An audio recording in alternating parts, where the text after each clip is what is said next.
हरे कृष्णा, राधे राधे। कार्तिक मास महत्तम अध्याय 32। श्री कृष्ण चंद्र जी ने कहा, इसके पश्चात प्रेतपति यमराज की आज्ञा से धनेश्वर को नरकों के पास ले जाकर और उनको दिखलाता हुआ कहने लगे। प्रेतपति ने कहा, हे धनेश्वर, अत्यंत भयानक और कराल इन नरकों को देखो, जिनमें पापी गणों को यम के दूत नित्य ही दुख दिया करते हैं।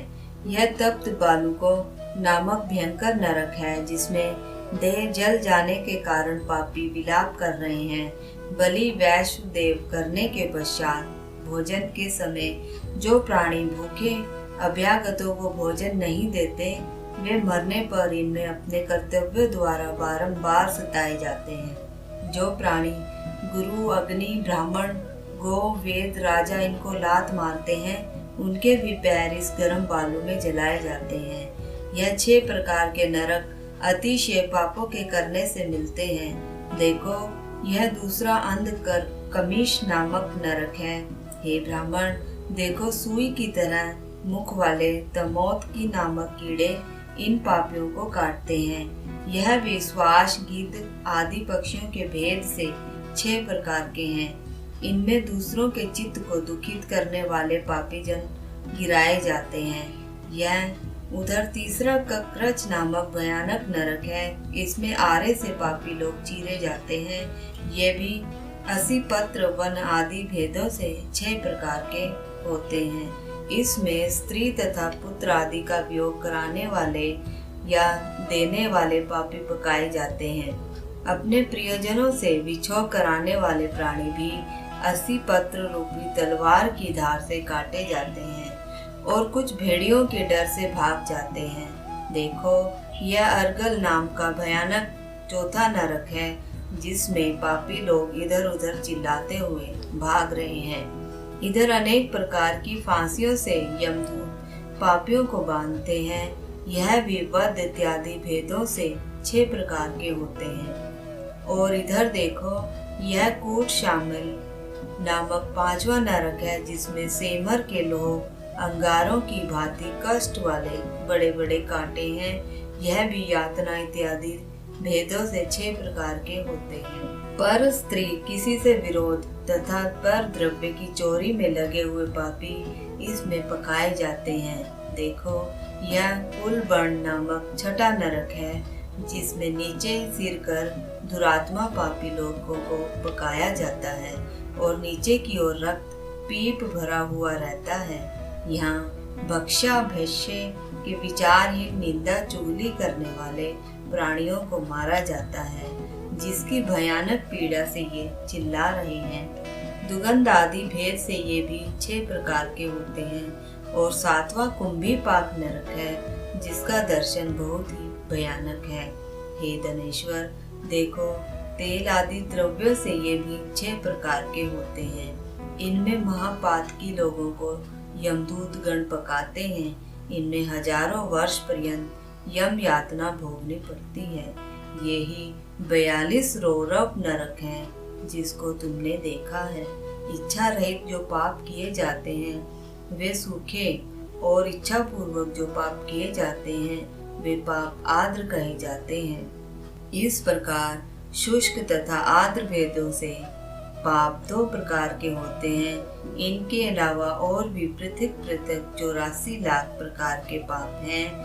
पहला अपकीर्ण, दूसरा पांडे कृत्य, तीसरा मलिनीकरण, चौथा जाति भ्रष्टकरण, 5वां उपपाप, 6ठा अति पाप, 7वां महापाप। ये 7 तरह के पातक हैं। जो जीव जैसा कर्म करता है वह इन 7 नरकों में अपने पाप कर्म से पकाया जाता है। तुम्हारा कार्तिक व्रत करने वाले लोगों के साथ बड़ा सत्संग था। उसके पुण्य प्रभाव से तुम्हारी नरक यातना दूर हो गई है। श्री कृष्ण जी ने कहा, इस प्रकार प्रेतपति धनेश्वर को सब भांति नरक दिखाकर उसे ले गया। यक्ष लोक में उसे ले जाकर वहाँ का राजा बना दिया गया। वहाँ धनेश्वर धन यक्ष नाम से विख्यात हुआ और कुबेर जी का सेवक बन गया, जिसके नाम से विश्वामित्र जी ने अयोध्यापुरी में एक तीर्थ बनाया है और ऐसे महात्म्य वाला यह कार्तिक मास है और संसार में भुक्ति मुक्ति सब कुछ देने वाला यह कार्तिक मास है। जो इस कार्तिक मास का व्रत करता है तथा करने वाले का दर्शन करता है उसे अवश्य ही मुक्ति प्राप्त होती है। अब मैं आपको अध्याय 33 सुना रही हूँ। श्री सूत जी बोले, इस कथा को श्री कृष्ण जी अपनी अत्यंत प्यारी सत्यभामा को सुनाकर स्वयं संध्या करने के लिए राजभवन में गए। ऐसे महात्म्य से युक्त संपूर्ण पाप विनाशक विष्णु भगवान को अतिशय प्रिय तथा भुक्ति मुक्ति प्रदान करने वाला कार्तिक मास कहा गया है। हरि जागरण, प्रातः काल में स्नान, तुलसी महारानी की पूजा, अंत में उद्यापन तथा कार्तिक में नित्य प्रति दीपदान, ये 5 कार्तिक मास के व्रत के आवश्यक कार्य हैं। इन 5 व्रतों को जो प्राणी पूरे कार्तिक मास में करता है वह भुक्ति तथा मुक्ति दोनों फलों को प्राप्त करता है। ऋषि गणों ने कहा, विष्णु भगवान का प्रिय, अधिक फल को देने वाला, शरीर के रोम रोम को प्रसन्न करने वाला इतिहास पूर्वक कार्तिक मास का विचित्र महात्म्य आपने कहा। मोक्ष की चाह करने वाले अथवा भोग के इच्छुक प्राणियों को अपने दुख विनाश के लिए कार्तिक मास का व्रत अवश्य करना चाहिए। जैसा आपने कहा कि यदि कार्तिक व्रती किसी संकट में फंस गया या किसी भयानक स्थान अथवा जंगल में रहे या रोग हो जाए तो कार्तिक का व्रत किस प्रकार करें, क्योंकि अतिशय फल देने वाले इस व्रत को किसी प्रकार भी छोड़ा नहीं जा सकता। सूत जी ने उत्तर दिया, विपत्ति पड़ जाने पर भी धीरता के साथ शिव तथा विष्णु भगवान के मंदिर में जागरण अवश्य करें। इन मंदिरों के ना रहने पर किसी भी देवता का मंदिर हो उसमें जागरण करें।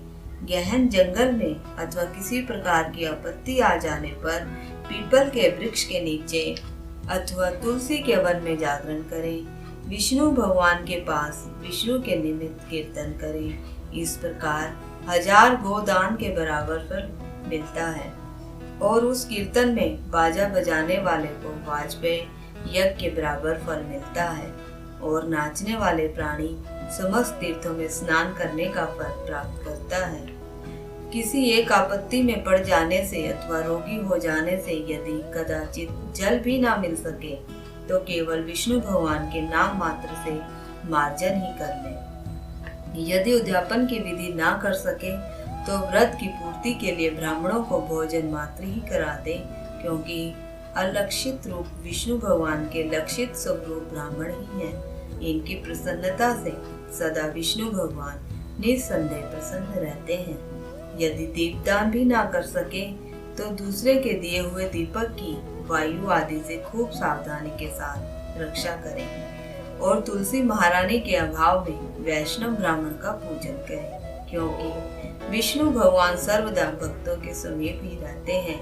इन सबों के ना होने पर व्रती ब्राह्मण गो, पीपल और वट के वृक्ष की श्रद्धा से सेवा करते हैं। शौनक आदि ऋषियों ने कहा, आपने गो तथा ब्राह्मण के सदृश पीपल और वट वृक्ष को क्यों बताया है? सब वृक्षों में ब्राह्मण सदृश पीपल और वट के वृक्ष की पूजे क्यों माने गए हैं? सूत जी ने कहा, पीपल का वृक्ष साक्षात विष्णु भगवान है, बरगद का वृक्ष साक्षात शिव भगवान और पलाश का वृक्ष साक्षात ब्रह्मा जी हैं। इनके पूजन, सेवा तथा दर्शन से सब पापों का नाश होता है। ऋषिगण कहने लगे कि हे धर्मज्ञ, हम लोगों को इसमें शंका है कि ब्रह्मा, विष्णु तथा महादेव जी वृक्ष रूप क्यों हुए? आप कृपा कर कहिए। सूत जी ने कहा कि प्राचीन काल में किसी समय श्री शिव जी और पार्वती जी किसी एकांत स्थान में भोग विलास कर रहे थे। उसी समय उनके विषय भोग में विघ्न करने के लिए ब्राह्मण का स्वरूप धारण कर अग्नि वहां पर आ गए। भोग विलास के आनंद का नाश हो जाने के कारण क्रोध से कांपती हुई पार्वती ने समस्त देवताओं को शाप दे दिया।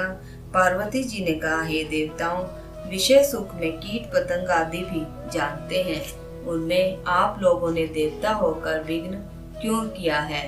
इसलिए आप सब लोग वृक्ष हो जाएं। सूत जी ने कहा, इस प्रकार क्रोधित पार्वती जी के शाप देने से सब देवता वृक्ष हो गए।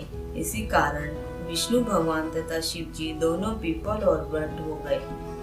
विष्णु का शनिदेव के साथ योग होने के कारण शनिवार के ही दिन पीपल के वृक्ष का स्पर्श करना चाहिए।